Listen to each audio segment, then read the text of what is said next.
స్తుతి శతకంలోని 13వ శ్లోకానికి ఈరోజు అర్థం ప్రతిపదార్థం చెప్పుకున్నాం.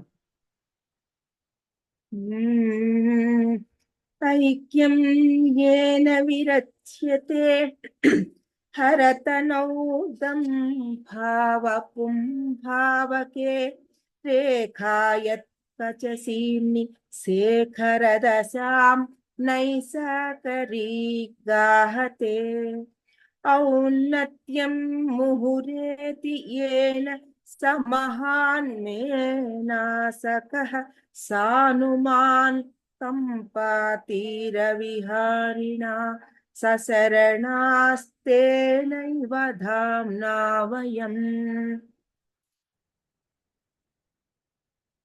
అమ్మవారి యొక్క ఐక్యత, ఈశ్వరునిలో అమ్మవారి యొక్క ఐక్యత, ఏ భావంతో అమ్మవారు ఆయనతో ఐక్యమైంది అనే భావాన్ని ఇందులో చెప్తున్నారు. దంభావ పుంభావకే. దంభావ అంటే ఫెమినైన్ ఆస్పెక్ట్, పుంభావకే మాస్కులైన్ అంటే అవి రెండూ కలిసిన అర్ధనారీశ్వర స్వరూపమైన దాంభికమైన పురుషత్వం గల, అలాగే దంభావ పుంభావములు కలిగిన. దంభావం అంటే స్త్రీత్వం, పుంభావం అంటే పురుషత్వం. హరతనౌ శివుని శరీరమునందు అంటే అవి రెండూ కలిగిన శివుని శరీరం అంటే ఏమిటి? అర్ధనారీశ్వర తత్వం మనకు తెలుస్తోంది కదా. ఏన ఏ దేవి చేత ఐక్యం ఏకత్వమును విరచ్యతే సంపాదించబడుచున్నదో, ఎవరికైతే యత్ కచసీన్ని ఏ దేవి కేశ ప్రదేశమున, కచసీన్ని అంటే తల భాగం, శిరోభాగము, శిరోజములందు కేశ ప్రదేశమున నైశాకరీ రేఖ చంద్రకళ అంటే నిశాకరుడు అంటే చంద్రుడు, నైశాకరీ రేఖ అంటే ఆ చంద్రునికి సంబంధించిన ఆ చంద్రకళ, రేఖ అంటే చంద్రరేఖ, చంద్రకళ. శేఖరదశాం గాహతే. శేఖర అంటే శిరోభూషణం, ఆ శిరోభూషణంగా గాహతే పొందుచున్నదో, ఏ తల్లి యొక్క శిరోజాలలో చంద్రరేఖ ఒక శిరోభూషణంగా స్థానం సంపాదించినదో,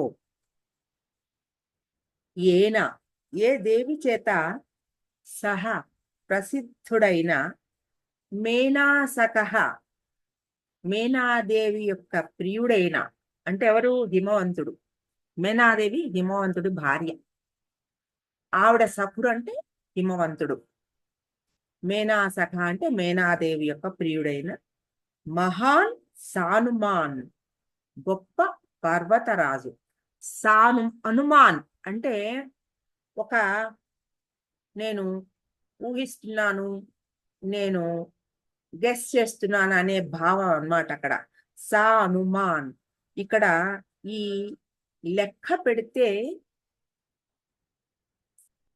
ఈ హిమవంతుడి యొక్క ఆ పర్వతాలలో ఉన్న హైయెస్ట్ పీక్స్ ఎవరి వల్ల సాధ్యం కాలేదు ఇంత మటుకు. అటువంటి అన్ని అద్భుతమైన పర్వత పంక్తులు కలిగిన, అంటే హైయెస్ట్ పీక్స్, చాలా ఎత్తైన ఆ పర్వతాల ఇవి కలిగిన ఆయన మహాన్, మహాన్ సానుమాన్, ఎవరైతే చెప్పలేరు అటువంటి గొప్ప హిమవంతుడు.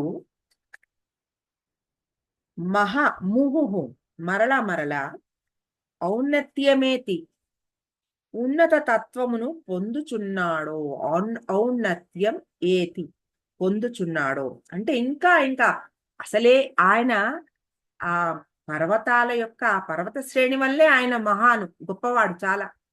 ఇంకా అంత గొప్పవాడైన ఆయనకి ఇటువంటి అద్భుతమైన ఒక పుత్రిక పుట్టింది ఆయనకి. ఆ పుత్రిక పుట్టడం వలన ఆయన ఔన్నత్యం ఇంకా ఇంకా ఇంకా పెరుగుతూనే ఉందిట ఆయనకి. ఇంకా ఇది అయిపోయిందని చెప్పడం లేదు, ఏది పొందుచున్నాడో ఇంకా పొందుతూనే ఉన్నాడు అనమాట. అంటే ఒక ప్రెజెంట్ కంటిన్యూస్ టెన్స్. టెన్స్ లో చెప్పారంటే ఎప్పటికీ ఆ గ్లోరీ అయిపోయేది కాదు. అంటే అటువంటి ఔన్నత్యాన్ని మామూలుగానే ఆయనకుంది. ఉన్నదానికి ఇంకా ఆవిడ ఆయనకి కూతురుగా పుట్టడం వలన ఇంకా మహాన్ సానుమాన్, ఇంకా చాలా ఔన్నత్యం ఆయనకి వచ్చింది. అటువంటి ఉన్నత తత్వమును పొందుచున్నాడో కంపాతీర విహారిణ, కంపాతీరమున విహరించు తేన ధామ్నా ఏవ, ఆ తేజస్సుతోనే, ధామ్నా అంటే తేజస్సు, తేన ఆ ధామ్నా తేజస్సుతోనే వయం మేము సశరణాహ సంరక్షకులము అవుతున్నాము, లేదా సంరక్షణ గలవారం అవుతున్నాము. మాకు అటువంటి అద్భుతమైన ఆ తల్లి యొక్క ఆ వెలుగులోనే మేము శరణ పొందుతున్నాము అని చెప్తున్నారు. ఈ దంభావ పుంభావకే అనే, హరతనో దంభావ పుంభావకే అనే మాటలో మొత్తం ఈ పద్యం యొక్క డెప్త్ అంతా ఆ మాటలోనే ఉంది. ఇది కొంచెం శ్రద్ధగా బాగా మనసు పెట్టి అర్థం చేసుకోవాల్సిన ఒక శ్లోకం. అమ్మవారు శివుని శరీరం నందు ఐక్యమై ఉన్నది అని చెప్తున్నారు. అంటే అమ్మవారు శివుని యొక్క శరీరం అయి ఉన్నది, ఆయన శరీరంగా ఉన్నది. ఈవిడ శరీరంగా ఉంటే ఆయన నాయకుడు, అంటే శరీరం కలిగిన వాడు. అర్థమవుతోందా? ఆయన శరీరి, ఆవిడ శరీరము, ఆయన శరీరి. ఈ రెండు మతాలు గుర్తుపెట్టుకోండి. శరీరము, శరీరి. శరీరాన్ని కలిగిన వాడు శరీరి, ఆ శరీరి ఆ శరీరానికి నాయకుడు. అర్థమైంది కదా? ఆ శరీరానికి నాయకుడు ఎవరు? ఆయన. సో ఆ శివుని శరీరంతో అమ్మవారికి ఐక్యం.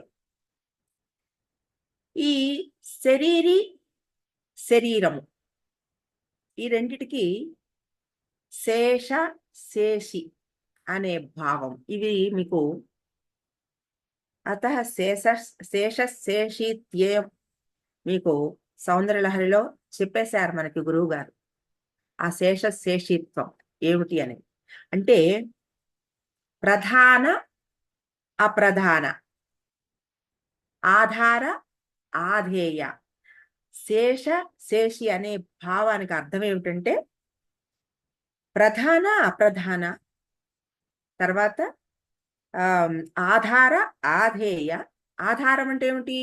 ఆధారాన్ని ఇచ్చేది. ఆధారం పొందుతున్నది ఆధేయం. అలాగే ప్రధానంగా మనకి కనబడుతున్నది ప్రధానం. అప్రధానం అంటే అది కూడా ముఖ్యమైనదే, కానీ అప్పుడు కనబడదు. ఇప్పుడు నేను ఇక్కడ కూర్చుని ఈ క్లాస్ చెప్పడానికి నేను చేసుకున్న వెనకాల అదంతా ఇప్పుడు మీకు అప్రధానంగా ఉన్నా, నేను ఇప్పుడు క్లాస్ మీకు చెప్తున్నా, ఆ ప్రిపరేషన్ అంతా కూడా ప్రధానమే. ఇప్పుడు మీకు ఆ ప్రిపరేషన్ గురించి తెలియదు, ఇది వెనకాల నేను ఏం చేశానో మీకు తెలియదు. అది అంటే కానీ అది అవసరం, అది చేస్తేనే నేను ఇది చేయగలను. సో ప్రధానము అప్రధానము, అలాగే ఆధారము ఆధేయము, ఆశ్రితము ఆశ్రయము. ఆశ్రయం అంటే ఏమిటి? ఆశ్రయాన్ని కల్పించేది. ఇప్పుడు ఒక తీగ ఉందనుకోండి, మల్లెపూల తీగ ఉంది, దానికి ఒక పక్కన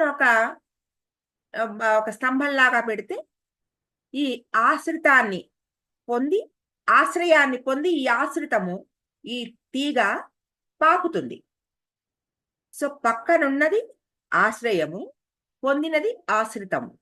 అలాగే ఆధారము ఆధేయము.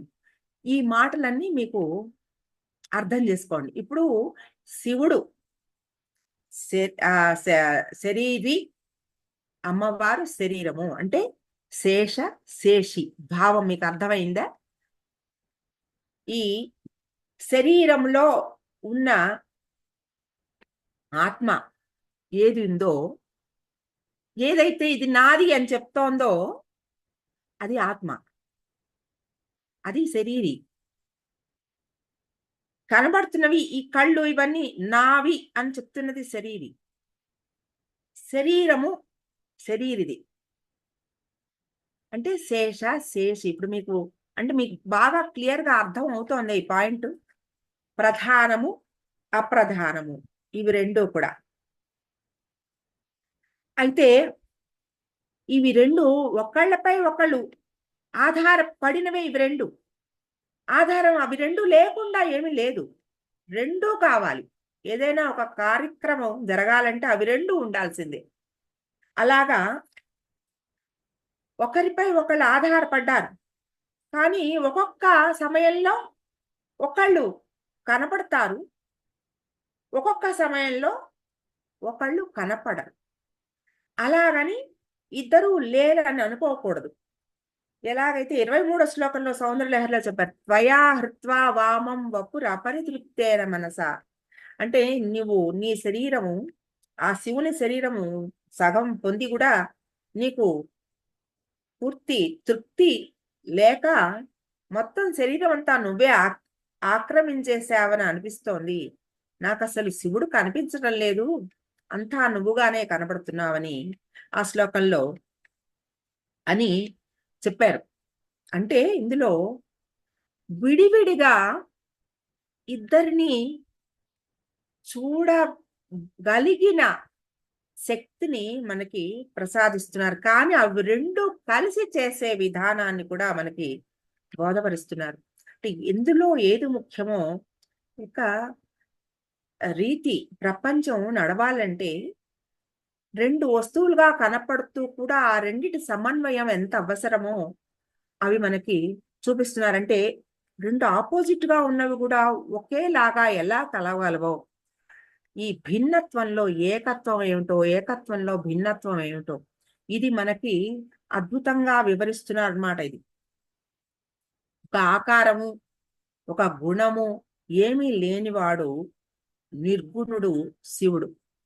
అయితే అమ్మవారితో కూడినప్పుడు మాత్రమే ఆయన సగుణుడయ్యాడు. అంటే అమ్మవారు నేను స్థితిని కలిగించే మేను అయ్యవారు.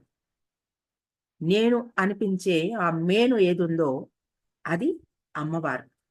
అప్పుడే కదా మరి కామేశ్వరుడిగా సృష్టి మొదలైంది. ఇప్పటిదాకా మరి ఈశ్వరుడు నిర్వేద స్థితిలో ఉన్నాడు. ఆయనకి ఏమీ అవసరం లేదు. అటువంటి స్థితిలో నుంచి ఈశ్వరుణ్ణి సృష్టి కార్యక్రమానికి పురికొల్పిందంటే ఆవిడ కారణం. కాబట్టి ఆయనకి ఏర్పడిన మేను స్వరూపమే ఈ నేను అనే ఈ అహం. ఈ అహానికి ఏర్పడిన ఆకారం. కాబట్టి అమ్మవారిని శివుని యొక్క అహంకార స్వరూపం అహో పురుషిక అని మీకు పూర్తిగా సౌందర్యలహరి మొత్తం వచ్చేస్తుంది ఈ శ్లోకంలో. అందులో ముఖ్యమైన శ్లోకాల్లో ఏ ఏ భావాలని మనకి ఆ శంకరాచార్యుల వారు నేర్పించారో ఆ భావాలన్నిటినీ ఈయన ఈ ఒక్క పదంలో పెట్టేశారు. దానిలో అంత పెద్ద అర్థాన్ని పెట్టేశారనమాట. ఈ అహానికి ఏర్పడిన ఆకారం కాబట్టి శివుని యొక్క అహంకార స్వరూపమే ఈ అమ్మవారు. ఈ జగన్నిర్వహణ విషయంలో ఒక్కొక్కప్పుడు ఒక్కొక్కరు ప్రధానము, ఒక్కొక్కప్పుడు ఒక్కొక్కరు ప్రధానం. ఈ పండుగ ప్రకృతి ఉంటే అందులో విత్తనంలాగా పురుషుడు ఉంటాడు. విత్తనం పురుషుడైతే విత్తనంలో ఈ అది మొలకెత్తడానికి ఉండే ఆ వ్యూహం అంతా ప్రకృతిగా ఉండి చిగురిచ్చేదంతా ప్రకృతి. పండుగ ఉన్న ప్రకృతిలో విత్తనం పురుషుడు. ఆ విత్తనం పురుషుడుగా ఉన్నప్పుడు ఆ విత్తనంలో ఉన్న చిగురించే ఒక తత్వం ఏదుందో, మొలకెత్తాల్సిన తత్వం ఏదుందో అది ప్రకృతి మళ్ళా. అంటే ఇప్పుడు మీకు ప్రకృతి పురుషుడు ఎలా సెపరేట్ చెప్పండి? ఒక దాంతో ఒకటి ఎంత మమేకమై ఉన్నాయో అవి 2. కాబట్టి ఈ దంభావ పుంభావకే అంటే ఐక్యమ్యేన విరచ్యతే హరతనో దంభావ పుంభావకే అనే ఈ మాటలు ఈ ఒక లైన్లో ఈ సృష్టి రచనా వ్యూహ అంతా ఎలా వీళ్ళిద్దరూ చేస్తారు అనే పెద్ద ఆ మ్యాటర్ అంతా ఇందులో పెట్టారు. వాళ్ళిద్దరూ కలిసి నడిపించే పంచకృత్యాలు ఏమేమిటవి? సృష్టి, స్థితి, లయ, తిరోధానము, అనుగ్రహము. తిరోధానము అనుగ్రహంలో ఇద్దరికి ప్రాధాన్యత ఉంది. వాళ్ళ ఇద్దరు కూడా ముఖ్యమే. సృష్టిలో సృష్టికి స్థితికి ఈ రెండిటికి శక్తి ప్రధాన పాత్ర. శివుడు అంతర్లీనంగా వెనకాల ఉంటాడు. అలాగే లయలో శివుడు ప్రధాన పాత్ర, అమ్మవారు అంతర్లీనంగా ఉంటుంది. ఇలాగా ప్రతి స్థితిలోనూ శివశక్తులు సమాన పాత్ర వహిస్తూ ఉంటారు. అంటే సామరస్యపరాయణ అని మనం లలితలో చెప్పుకున్నట్టు సామరస్యపరాయణ ఇద్దరూ కూడా సమరసం వాళ్ళిద్దరిది. ఎవరు ఎక్కువ లేదు, ఎవరిది తక్కువ లేదు. ఇద్దరూ ఈక్వల్ గా అంటే పంచకృత్యాలు వాళ్ళు అంటే పంచ సామ్యాలు మనం చెప్పుకున్నాం ఇంతకు ముందర కూడా. అనుష్ఠాన సామ్యం, అధిష్టాన సామ్యం, అవస్థాన సామ్యం, నామ సామ్యం, రూప సామ్యం. ఇద్దరికీ కూడా అవన్నీ ఈ 5 కూడా ఈక్వలే. ఈ 5తోటి వాళ్ళు ఈ పంచకృత్యాలు జరుపుతూ ఒకసారి అమ్మ ప్రధాన పాత్ర పోషిస్తే అయ్య అంతర్లీనంగా, అయ్య ప్రధాన పాత్ర పోషించినప్పుడు అమ్మ అంతర్లీనంగా ఈ సృష్టి కార్యక్రమాన్ని ఎంత అద్భుతంగా నిర్వహిస్తున్నారు, ఏ రకంగా ఈ వ్యవహారం అంతా నడిపిస్తున్నారు అంటే ఈ సమన్వయం అంతా ఎలా జరుగుతోంది అనే ఒక్క మాటకి ఆ ఆ దంభావ పుంభావకే అనే మాట, అటువంటి హరతనౌ ఐక్యం విరచ్యతే అని అటువంటి ఆ శరీరంలో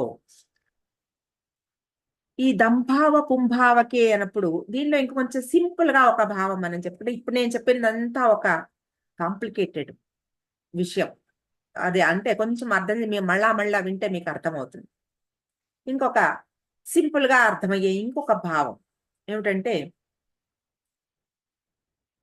పుంభావకే, దంభావ పుంభావకే అంటే పురుషుడంటే ఇట్లా ఉండాలి అని ఇటువంటి దంభంతో కూడిన ఈ పుంభావం ఉంది ఇక్కడ అని ఒక అర్థంతో చెప్పుకుంటే ఆ హరతనువుని ప్రశంసించి అమ్మవారు అబ్బా ఇటువంటి పురుషుడు అని అందులో ఐక్యం చెందాలని ఆవిడ అనుకుని ఇప్పుడు ఏమనుకోవాలి ప్రపంచం అంతా అంటే ఇటువంటి శక్తిని పొందిన వీడే పురుషుడు అని ప్రపంచానికి ఆ భావం రావాలని ఇదం భావం దంభావం పుంభావకే అని ఈ పుంభావంలో ఇదం భావం అంటే ఈ భావాన్ని ఆవిడ జోడించింది అని.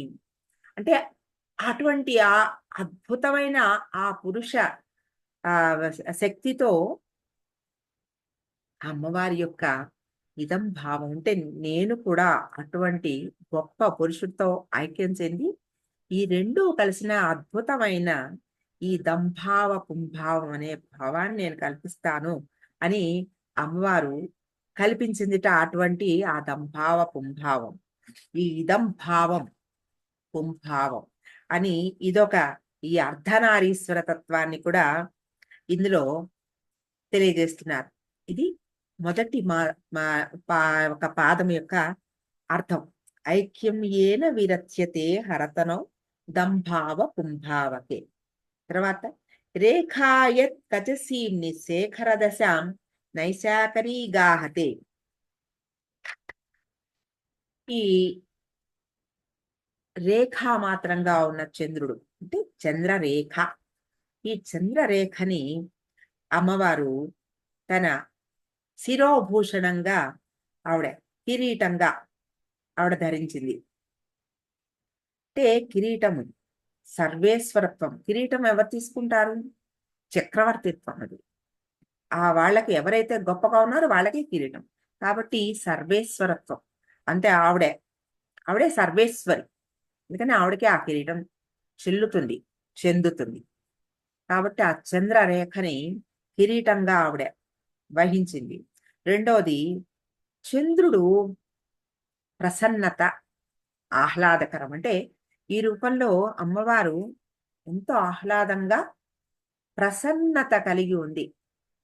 అటువంటి రూపాన్ని మనకి ఆయన చూపిస్తున్నారు. తెల మీద అలంకారంగా చంద్రుణ్ణి కలిగి, అంటే ఒక చక్రవర్తిత్వాన్ని పొంది ఆ దంభావ పుంభావాలతో హర తనువుని పొంది ఆహ్లాదకరమైన ఆ ప్రసన్నత కలిగి ఉన్నది. ఈవిడ ఎవరి పుత్రిక? ఔన్నత్యం ముహురేతియేన. ముహుహు మాట మాటికి కూడా ఔన్నత్యాన్ని పొందిన మహా ఆ మేనాసఖ సానుమాన్. ఎవరికైతే ఎన్ని పర్వత పంక్తులు ఉన్నాయో తెలియని అంత ఎత్తైన పర్వత శ్రేణులు కలిగిన ఆ మహోన్నతమైన హిమవంతుడున్నాడో ఆయనకి ఆ ఉన్నతత్వానికి తోడుగా ఇంకా ఇంకా ఔన్నత్యాన్ని కల్పిస్తూ, ఇంకా ఎంత ఔన్నత్యం అనేది లెక్క కట్టలేనంత ఔన్నత్యాన్ని ఇంకా ఇంకా ఇస్తూ ఉండి ఆయనకి పుత్రికగా ఆ జన్మించి కంపాతీర విహారిణ. అటువంటి అంత గొప్ప ఆ శక్తి ఏమిటిప్పుడు?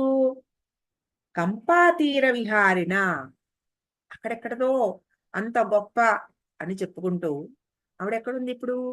కంపాతీర విహారిణ, అక్కడ కంపాతీరంలో విహరిస్తోంది. తేనైవ ధామ్నా. ధామ్నా అంటే ఒక గ్లోరియస్, చాలా వెలుగుల ముద్ద, అద్భుతమైన అందాల రాశి పువ్వు.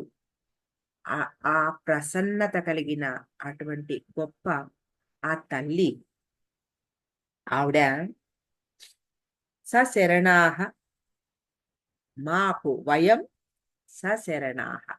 మాకు మంచి ఒక ఆ శరణాగతిని కల్పించి ఆ కాంచి అక్కడ కంపా తీరంలో విహరిస్తూ ఆ వెలుగుల దీన్ని మాకు ఇస్తోంది అని, మాకు రక్షణ కల్పిస్తోంది. ఆ ధామము, ఏ ధామం అయితే వెలిగిపోతోందో ఆవిడ చేత, ఆ ధామమే మాకు ఆ రక్షణ కల్పిస్తోంది అని 4వ పాదంలో చెప్తున్నారు. ఇందులో ముఖ్యమైనదంతా కూడా ఆ దంభావ పుంభావకి. ఇందులో ఇటువంటి 2 పాత్రలు, పుంభావం అన్నారు, దంభావం అంటే స్త్రీత్వము పురుషత్వము, 2 కూడా డిఫరెంటే, 2 ఒకటి కాదు. అటువంటి 2 వేరు వేరు విషయాలు, ఆ రెండిటికి మధ్య సంబంధం ఏమిటి అనేది తెలుసుకుని ఆ రెండిటి మధ్య ఉన్న సమన్వయాన్ని గుర్తించి అవి 2 కూడా అంత సామరస్యాన్ని కలిగి ఉంటాయి అనే వారికి మాత్రమే అమ్మవారి యొక్క ఈ సామరస్య పరాయణత్వం ఏమిటో అర్థమవుతుందట. ఇప్పుడు opposite values complement each other. మనం చెప్పుకున్నాం పగలు రాత్రి, వేడి చలువ, ఇవన్నీ కూడా 2 వేరు వేరు. కానీ అవి 2 కలిసినప్పుడు ఆ సాయం ఉంది మనకి, సంధ్యా సమయం ఉంది, ఇవి 2 కలుస్తాయి. అలాగా కలిసినది ఏమిటి అనేది, ఈ రెండిటిని విడివిడిగా చూస్తూ 2 కలిస్తే ఎలా ఉంటుందో ఈ ఆ భావాన్ని పొందుతూ రెండిటిలో నుంచి మళ్ళా ఆ సెపరేషన్ చూడగలుగుతూ, అదే బ్రహ్మాండానికి పిండాండానికి ఉన్న తేడా మైక్రో మ్యాక్రో. ఏదైతే ఆ బ్రహ్మతత్వం ఉందో ఆ తత్వమే నాలో కూడా ఉంది. ఇవి రెండు వేరే, కానీ కలిస్తే ఒకటే. ఆ పంచభూత తత్వం ఏదుందో ఆ పంచభూత తత్వమే నాలో కూడా ఉంది, కానీ చూడ్డానికి రెండు వేరు. ఇది చాలా ప్రయత్నంతో తెలుసుకోవలసిన విషయాలన్నమాట. అంటే స్థూలానికి సూక్ష్మానికి. స్థూలం అంటే ఏమిటి? కనపడేది. సూక్ష్మం అంటే ఏమిటి? కనపడకుండా నా చేత ఏ పని చేయిస్తోందో, నన్ను మాట్లాడిస్తోంది ఒక చైతన్యం నా లోపల నుంచి. ఆ చైతన్యం ఏంటో మీకు కనబడదు. నా శరీరం స్థూలంగా ఉంది కాబట్టి నాకు నా శరీరం కనబడుతోంది, నా మాట మీకు వినబడుతోంది. మీ పంచ జ్ఞానేంద్రియాల చేత తెలుసుకోబడుతోంది. కానీ మీ పంచ జ్ఞానేంద్రియాలు తెలుసుకుంటున్న విషయాన్ని లోపల ఆకళింపు చేసుకుంటున్న చైతన్యం వేరే మళ్ళా. నాలో ఏ చైతన్యం చెప్పిస్తోందో ఆ చైతన్యమే మీలో ఇది అర్థం చేసుకునే శక్తిని ప్రసాదిస్తోంది. అర్థమవుతోందా? ఏ చైతన్యమైతే నా చేత చెప్పిస్తోందో ఈ చైతన్యం మీలో ఉన్న ఆ చైతన్యమే. ఇవన్నీ కూడా ఈ చైతన్యం అంతా పెద్ద చైతన్యం నుంచి వచ్చినదే. అవన్నీ ఒకదానితో ఒకటి సెపరేట్ ఎలాగో కలిసింది కూడా అలాగే. అంటే మీ భావము నా భావము కలిస్తే ఆ చైతన్యం కలిసినట్టే కదా. అంటే నేను చెప్తున్న భావాన్ని మీరు అర్థం చేసుకుని మీరు అంటున్నారు, మీరు చెప్తున్నవన్నీ మా కళ్ళకు కనబడుతున్నాయండి. ఎలా కనబడుతోంది? నేను చెప్పింది మీకు ఎలా కనబడుతోంది? అంటే నా చైతన్యంలో ఉన్నది ఏదైతే మీకు ఎక్స్ప్లెయిన్ చేస్తోందో మీలో ఉన్న చైతన్యం దాన్ని ఊహగా దాన్ని ఊహించగలుగుతోంది. ఇవి రెండు కలిస్తేనే ఆ వ్యూహ రచన అవుతోంది. కాబట్టి ఏవైనా ఆ పరమాత్మకి పదార్థానికి, పిండాండానికి బ్రహ్మాండానికి, మైక్రో మ్యాక్రో ఇవన్నిటికీ కూడా ఏదైతే ఒక కనెక్షన్ ఉందో, ఏదైతే సెపరేట్ చేస్తోందో ఈ భావం తెలుసుకోగలగడం అనేదే మన సాధన. ఒక్కొక్కసారి అర్థమైనట్టు ఉంటుంది, ఒక్కొక్కసారి అర్థం కాదు. అదే మాయ పడేస్తూ ఉంటుంది. ఇదంతా ఒకటే కదా అనిపిస్తూ ఉంటుంది. మీరు నేను మనం అంతా ఒకటే అని మనం చెప్పుకున్నా, ఈ వస్తువు నాదండి అని మనం అయిపోయిన తర్వాత అనుకుంటాం. ఒక ప్రోగ్రామ్కి వెళ్ళినప్పుడు వస్తువులన్నీ వాడుకుంటాం. ఇక్కడ వెండి గ్లాస్ ఉంది, అమ్మో నాది అంటాం. ఎందుకు? అందరం అక్కడే ఉన్నాం కదా, అన్ని వస్తువులు అందరివే కదా. కానీ అక్కడ మళ్ళా నేను నాది అనే ఒక భావం మాయ పడేస్తూ ఉంటుంది. అది ఆ నాది అనేది ఏదుందో మమకారం. నీదే, అంతా నీదే అని ఎప్పుడైతే ఆ శక్తికి వదిలేస్తామో అది తవకారం. ఇదం తవ, ఇదం మమ. అంటే ఇదం మమ అని మనం చెప్పుకుంటున్నామే, అదే మమకారం. ఇదం తవ, ఇదేది నాది లేదు. ఏది నా దగ్గర ఉన్నదో అదంతా కూడా నువ్విచ్చిందే, నువ్విచ్చిన ప్రసాదమే అని తెలుసుకోగలిగే ఒక గొప్ప జ్ఞానాన్ని ప్రసాదించగలిగినది ఈ పద్యాన్ని అలా విశ్లేషణ చేసి అర్థం చేసుకుంటే మనకి ఆ ఒక్క పదం ఐక్యమ్యేన విరచ్యతే ఆ హరతను దంభావ పుంభావకే. ఈ హరతనువులో ఉన్న ఈ దంభావ పుంభావములు ఏమిటో ఇవన్నీ కూడా ఆ చెప్తూ ఆవిడ ఎలా ఉందో అని ఒక శక్తిగా, ఒక రూపంగా కూడా స్థూలంగా ఆవిడ శిరోలంకారంగా చంద్రుడున్నాడు.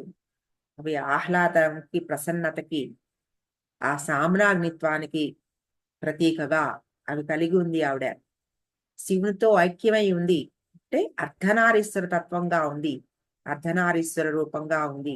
అంటే ఆవిడని ఇంత ముందర మనం చెప్పుకున్నట్టు ఆకారిణి అని, అంటే శివుణ్ణి కూడా పిలుచుకొస్తుంది ఆవిడ అని మనం ఈ ముందర శ్లోకంలో చెప్పుకున్నాం. అలాగా ఆయనని కూడా పిలిచి కలిసి ఎలాగైతే కలిసి ఉంటుందో అంటే సమరసం. అంటే మనం చేసే ప్రతి దానిలో కూడా శివ శక్తి ఐక్యత ఏకత్వం చెప్తున్నట్లు ఈ శ్లోకంలో మనకి ఆర్య శతకంలో బాగా చెప్పారు అది. అదే మళ్ళా ఇందులో కూడా చెప్తున్నారు ఏకత్వం ఏమిటి అనేది. ఒకరు ఎక్కువ ఒకరు తక్కువ లేదు. సృష్టిలో స్త్రీ పురుష శక్తులు రెండు సమానమే అని ఈ అద్భుతమైన ఒక బోధ మనకి తెలియచేస్తూ ఆ హెచ్చు తక్కులు లేని అభేదత్వం మనకి తెలియజేస్తున్నారు ఈ శ్లోకంలో. ప్రధానమేది, అప్రధానమేది, ఆధారమేది, ఆధేయమేది, ఆశ్రితమేది, ఆశ్రయమేది. ఒకటి ఆధారంగా ఉన్నప్పుడు ఒకటి ఆధేయం, ఒకటి ఆధారం అయినప్పుడు ఇంకొకటి ఆధేయం. అంతే తప్ప ఈ ఆధారం అనేది పర్మనెంట్ గా ఒకటే కాదు, అవి రెండు మారుతూ ఉంటాయి. ఇది మనం అర్థం చేసుకోవాల్సిన విషయం. అంటే మన డైలీ లైఫ్ లో కూడా ఒక్కొక్కసారి వచ్చే భావాలలో నాకు ఇంట్లో ప్రత్యేకత లేదు, నన్ను ఎవరూ లెక్క చెయ్యరు అనే వచ్చే కొన్ని భావాలు, అవి ఎంత అనవసరమైన విషయాలో వాటిల్లో అసలు ఎక్కడికక్కడ ప్రధానత్వం అనేది మనం తీసుకునే రెస్పాన్సిబిలిటీతో అది ప్రాధాన్యం వచ్చేస్తుంది తప్ప మనం డిమాండ్ చేసేది కాదు.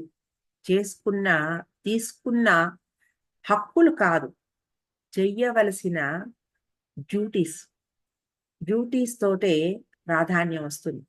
చేస్తున్న పనుల వల్ల మనకు ఒక ప్రాధాన్యత వచ్చేస్తుంది. ఇది బాగా అంటే మన ఇహానికి వస్తే మన లైఫ్ లో మనం అన్వయించుకోవాల్సిన ఒక గొప్ప విషయం. ఎవరు ఎక్కువ ఎవరు తక్కువ, ఎవరు ఎక్కువ లేదు ఎవరు తక్కువ లేదు, ఇద్దరు సమానమే. అందుకని సామరస్య ప్రాయణ అని ఇందులో ఆ దంభావ కుంభావకే అనే ఒక పదంతో మనకి తెలియచెప్పారు. అటువంటి ఆసక్తి ధామ్నా శరణాస్తేనైవ ధామ్నా వయం, మాకు అటువంటి శరణాన్ని ధామ్నా అటువంటి ఆ వెలుగు మాకు అటువంటి శరణాగతిని ఇస్తోంది కంచిలో అని చెప్తున్నారు. ఐక్యం ఏన విరచ్యతే హరతనౌదం భావ పుంభావకే రేఖాయత్ కచసీమ్ని శేఖరదశాం నైసాకరీ గాహతే ఔన్నత్యం ముహురేతి ఏన సమహాన్మేనా సఖః సానుమాన్ కంపాతీరవిహారిణా సశరణాస్తేనైవ ధామ్నా వయం.